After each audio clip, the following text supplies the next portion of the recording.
Ego nashitse. Tuzananye na Combo Taxi. Nashitse. Niho mpagaze we ko ntakubona. Sawa.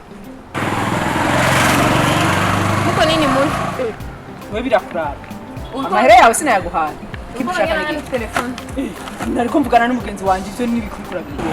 Nilikusikia ku telefone uko unaongea na wale wa mwisi wenye wanakusaidia kuiba vitu yetu. Ngiki bande babiba. Twebwe bande. Bati ya Rusangi nani mwenye hawanjui? Nyie mnakia kwa tukuko kuiba mali yetu mnaenda na kule Rusangi. Mimi nakwambia hivi. Jinsi mie niko hapa, hakuna hata mali yetu itavuke na Rusangi. Nakwambia.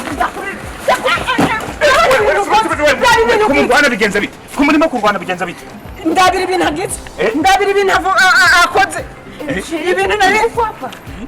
None uyu ni fiance wanje niwe ndakubwira urumva ndakeka ari warumzana ubutumwa ho singi urumva yumvise turi ko turavugana kuri telefone ngo nuko ndi munyarusangi ngo yiketse ngo hari ivyo niyibi ubona sheri urabona ibintu ukoze sheri wangu acha nikwambie kweli na mutema nanga mama ndio alituma jewe gute si we nilimsikia kwa telefone uko unaongea na bamwizi benzake ntundare ntukanura amaso ni wewe yumvise ndiko ndavuga kuri telefone hamwe twariko turavugana yumva ngo ndi munyarusangi atanyikeka ko ngo ndiko ndiba ngo ndi musuma sheri niko ntabwo narinzi ko umuntu nkawe sheri wanje mu fiance wanje ushobora gukora ikintu nk'icyo ngicyo ukazaza umuntu nk'amoko ukamuhotora ukajya aho wangiza n'ibintu byawe ahubwo wowe sheri wangu uzari kumara iki none umva sasa sheri wangu nisamee